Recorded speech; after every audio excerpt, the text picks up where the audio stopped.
بالله من شرور أنفسنا ومن سيئات أعمالنا من يهده الله فلا مضل له ومن يضلله فلا هادي له ونشهد أن لا إله إلا الله وحده لا شريك له ونشهد أن سيدنا وشفيعنا ومولانا محمدا عبده ورسوله أما بعد فقد قال الله تبارك وتعالى في كلامه المجيد والفرقان الحميد أعوذ بالله من الشيطان الرجيم بسم الله الرحمن الرحيم والنجم إذا هوى ما ضل صاحبكم وما غوى وما ينطق عن الهوى إن هو إلا وحي يوحى علمه شديد القوى ذو مرة فاستوى وهو بالأفق الأعلى ثم دنا فتدلى فكان قاب قوسين أو أدنى فأوحى إلى عبده ما أوحى وقال تعالى في شان حبيبه مخبرا وآمرا إن الله وملائكته يصلون على النبي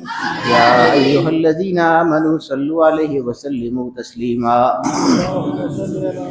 اللهم صل على سيدنا ومولانا محمد وعلى آل سيدنا ومولانا محمد وبارك وسلم الصلاة والسلام عليك يا رسول الله وعلى آلك وأصحابك يا حبيب الله الصلاة والسلام عليك يا شفيع المذنبين وعلى آلك وأصحابك يا رحمة للعالمين.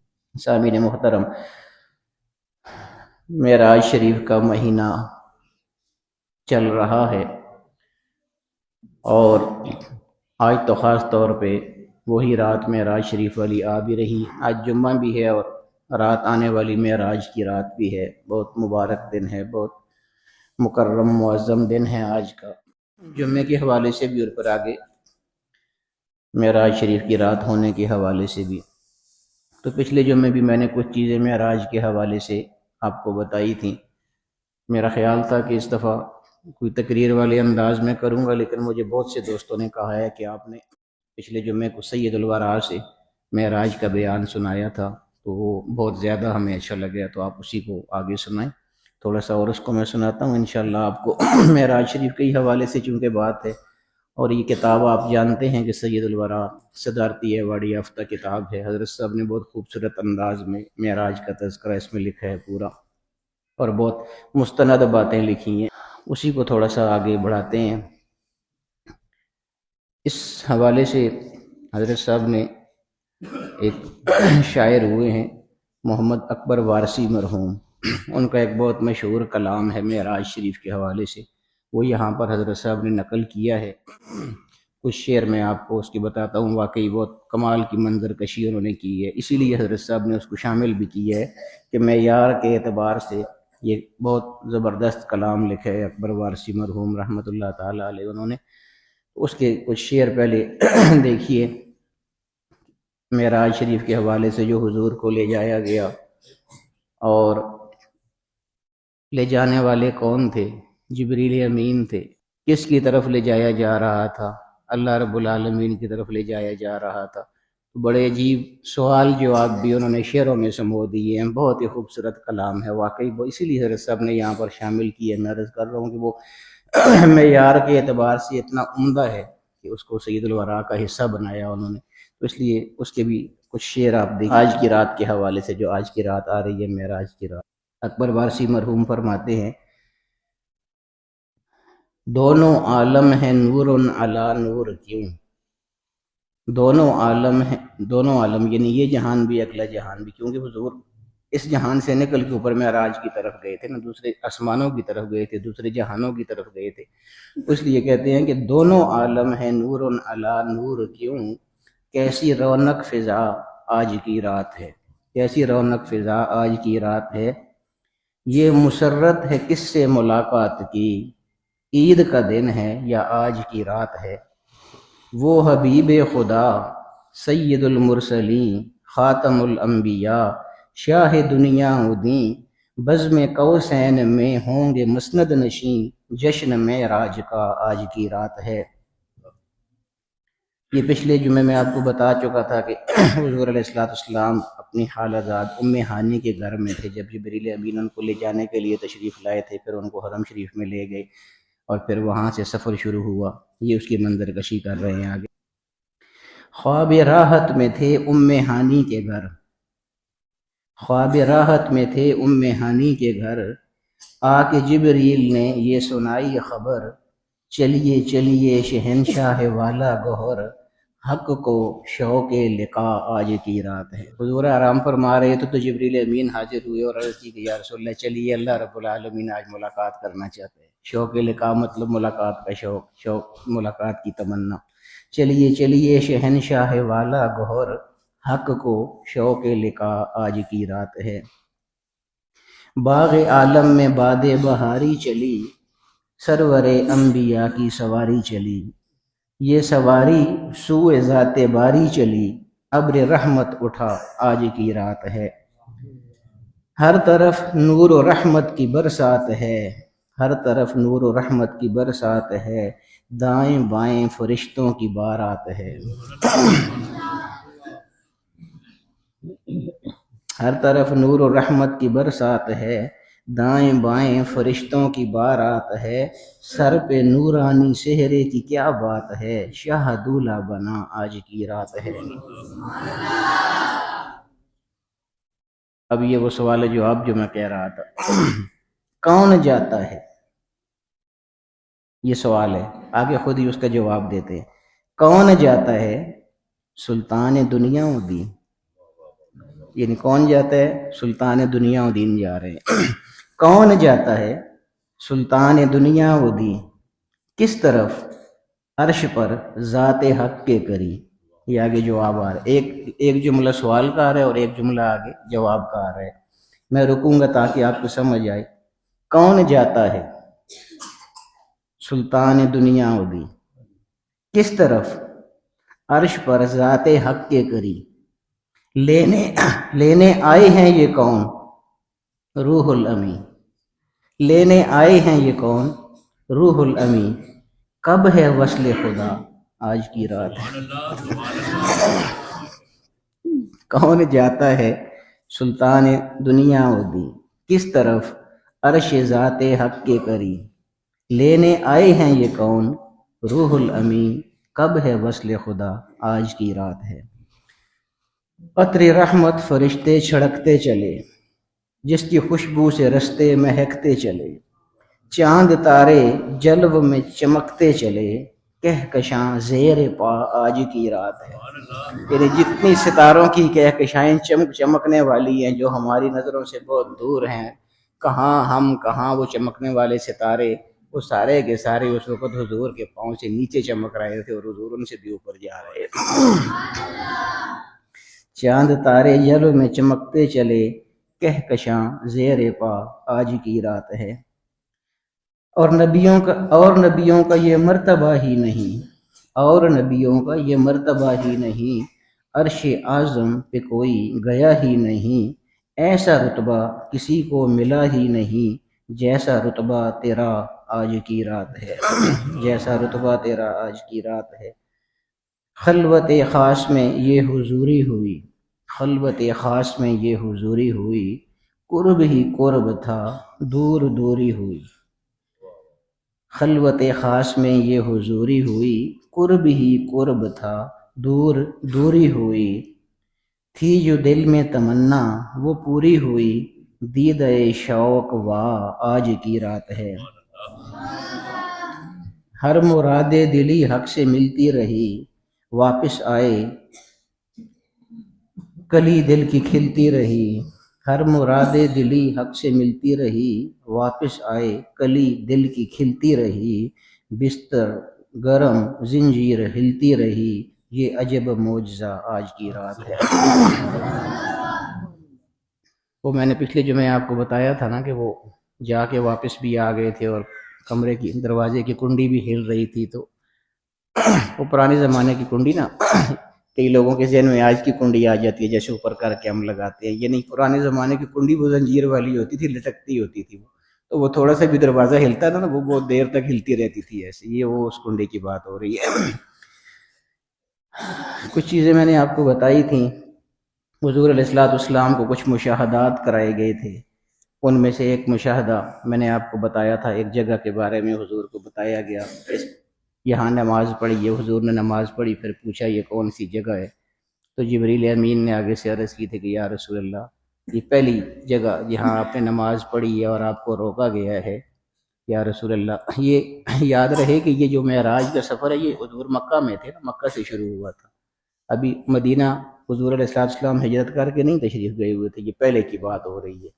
تو وہاں پر نماز پڑھائی گئی جب پہلے مقام پر، تو جبریل امین نے عرض کی کہ یا رسول اللہ پتہ ہے آپ کو یہ کون سی جگہ ہے جہاں آپ کو روکا گیا اور نماز پڑھوائی گئی ہے؟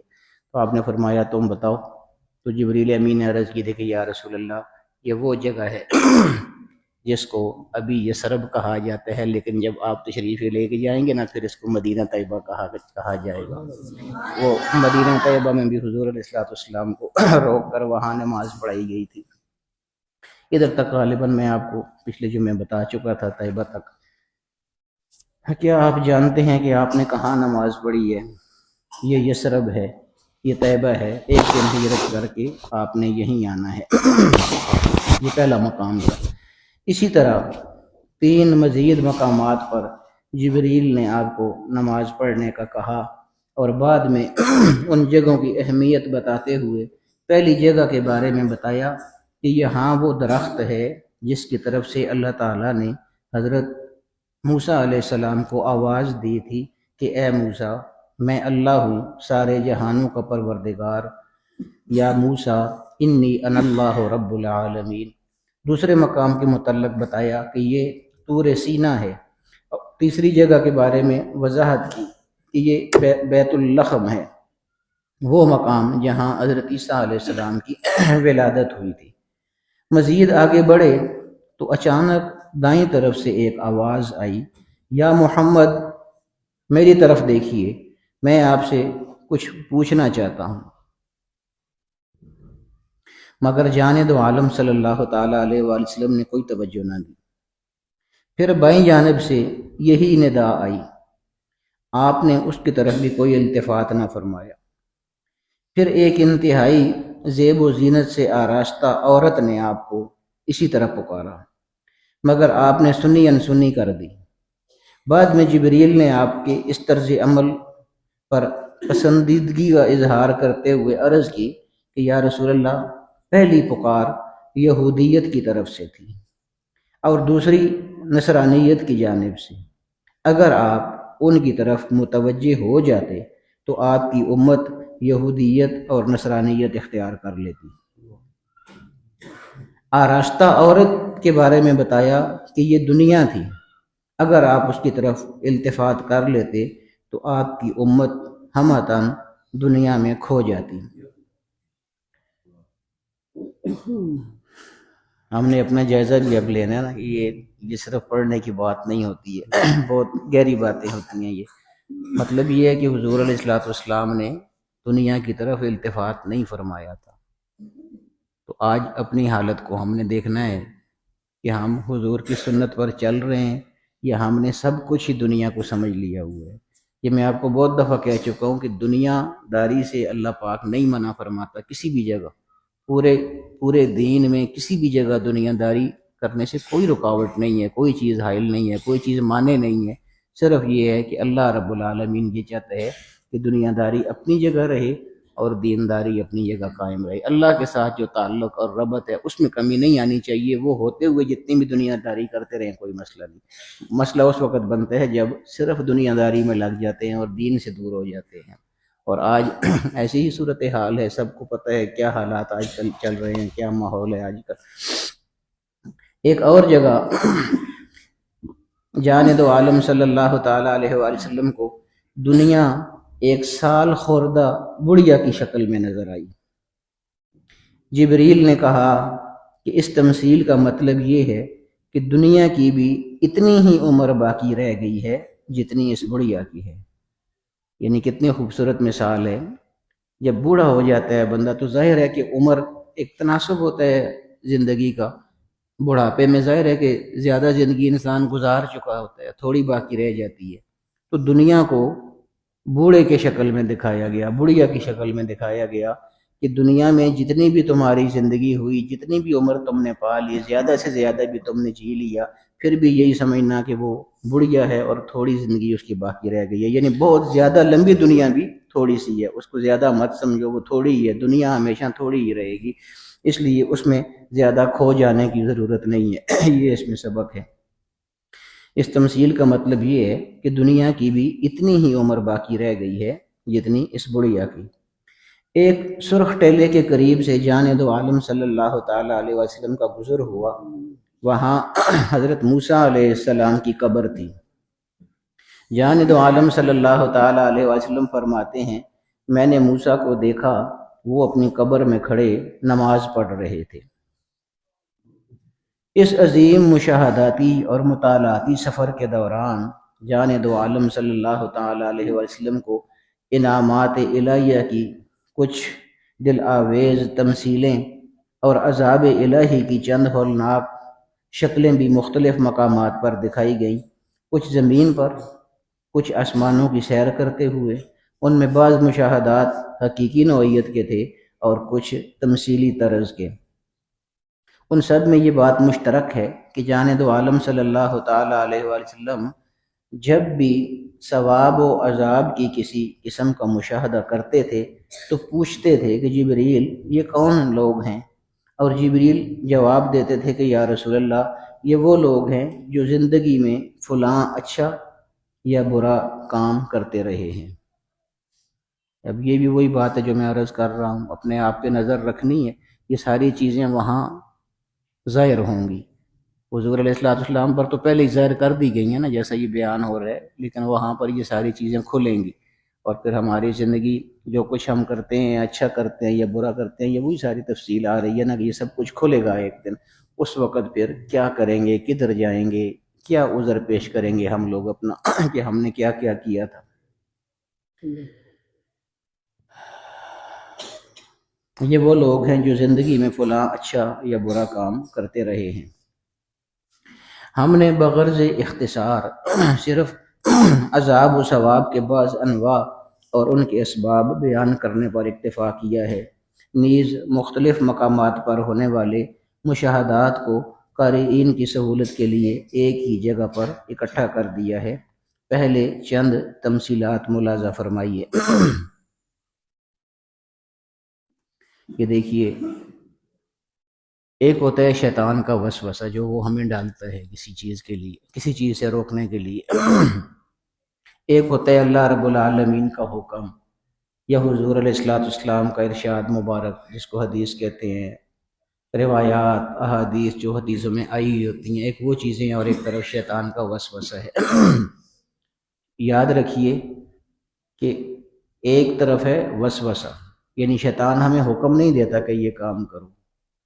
قرآن کریم میں آتا ہے وَزَيَّنَ لَهُمُ الشَّيْطَانُ أَعْمَالَهُمْ، شیطان کا صرف اتنا کام ہے کہ وہ گناہ یا برائی کی طرف اشارہ کرتا ہے، اور وہ برائی والا جو منظر ہے اس کو خوبصورت کر کے انسان کے دماغ میں پیش کرتا ہے تاکہ انسان اس گناہ کی طرف چلا جائے۔ شیطان کا اتنا کام ہے۔ گناہ اور برائی کی طرف جانا اور نہ جانا، اس میں شیطان کا کوئی دخل نہیں ہے، یہ سارا ہمارا اپنا کام ہے۔ اللہ پاک نے ہم کو اختیار دیا ہوا ہے کہ ہم چاہیں تو نیکی کی طرف جائیں، چاہیں تو گناہ کی طرف جائیں، گناہ کی طرف جاتے ہوئے بھی چاہیں تو رک جائیں اللہ رب العالمین کے خوف سے۔ یہ ہمارا اپنا اختیار ہے، یعنی شیطان زبردستی ہم سے گناہ نہیں کروا سکتا، وہ صرف آپ کو اس طرف راغب کر سکتے ہیں، اس طرف آپ کی توجہ دلا سکتے ہیں، یہ کر سکتے ہیں وہ۔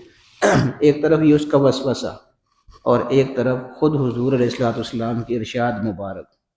یہ میں تقابل اس لیے کر رہا ہوں نا کہ آپ کو اہمیت کا اندازہ ہو کہ وسوسہ جو ہے اس کی کیا اہمیت ہونی چاہیے ہمارے نزدیک، اور جو حضور علیہ السلام کا حکم ہے یا اللہ رب العالمین کا حکم ہے جو براہ راست وہ فرما رہے ہیں کہ ایسا کرنا ہے، اس کی کیا اہمیت ہونی چاہیے۔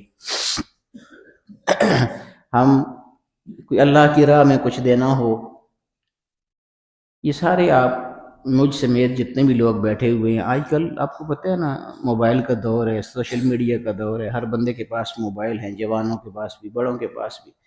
تو ہم لوگ ایک اپنا موبائل جو ہے وہ ریچارج کرنے پر یا اس کا کوئی پیکیج کروانے پر ایک مہینے میں کتنے پیسے لگا دیتے ہیں، لیکن تھوڑے سے پیسے اگر اللہ کی راہ میں ہم کو دینے پڑ جائیں تو وہ شیطان وسوسہ ڈالے گا کہ نہیں ہے ہی نہیں پیسے، اگئی کمی ہے پیسے دی، حالات بہت تنگ ہوئے دینے کتوں دیواں، یہ منگنے والے ہوندے ہی فراڈی نہیں، یہ 100 قسم کے وسوسے وہ آپ کے ذہن میں ڈال کے آپ کو اس کام سے روک دے گا، یہ ہے وسوسہ۔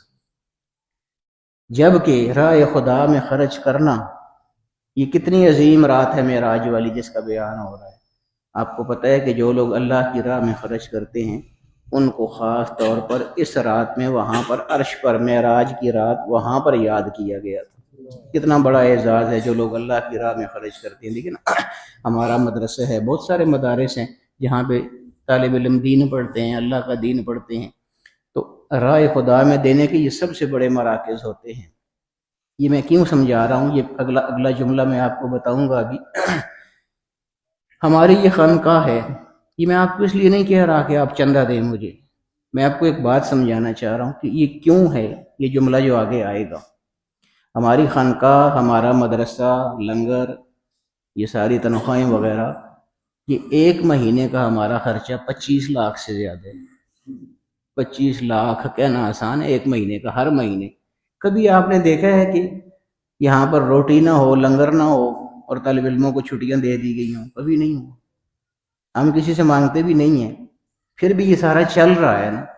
اگر آپ نے اس مدرسے کے لیے کچھ بھی نہیں دیا ہوا پھر بھی اللہ پاک یہ نظام چلا رہا ہے نا، میرے کہنے کا یہ مطلب ہے۔ لیکن اگر آپ دیں گے، اللہ کی راہ میں خرچ کریں گے، نہ دیں تو یہ نظام ایسے ہی چلتا رہے گا، اللہ پاک اور لوگوں کو بھیج دے گا۔ لیکن اگر دیں گے تو اس کا آپ کو کیا فائدہ ہوگا، اب یہ وہ آگے سمجھنے والی بات۔ معراج کی رات کیا ہوا تھا، جو تمثیلات میں عرض کر رہا تھا نا کہ حضور علیہ الصلوۃ والسلام کو وہاں پر دکھائی گئی تھی، اللہ کی راہ میں دینا۔ اب یہ خاص معراج کی رات حضور کو بتایا جا رہا ہے۔ ایک جگہ چند تمثیلات ملاحظہ فرمائیے، ایک جگہ بیج بوئے جا رہے تھے، کھیتی میں بیج بوتے ہیں نا کسان بھائی، اپنی فصل کے لیے بیج بوتے ہیں۔ ایک جگہ بیج بوئے جا رہے تھے، بونے کے ساتھ ہی کونپلیں پھوٹ آتی تھی۔ اب یہاں دنیا میں تو ہم جب بیج بوتے ہیں تو پھر بہت سارا ٹائم چاہیے نا پودا بننے کے لیے، پودا نکلے گا، پھر اس کی کونپلیں نکلے گی، پھر اس پر پھل آئے گا، ٹائم چاہیے، اس میں مہینے چاہیے۔ یہ کیا تمثیل بتائی جا رہی ہے کہ ایک جگہ بیج بوئے جا رہے تھے، بونے کے ساتھ ہی کونپلیں پھوٹ آتی تھی۔ ادھر سے بیج بویا، ادھر سے درخت نکلا، درخت کے ساتھ کونپلیں بھی لگ گئی، کونپلیں پھوٹ آتی تھیں اور لمحوں میں فصل پک کر تیار ہو جاتی تھی، پھر اسی وقت کاٹ لی جاتی تھی۔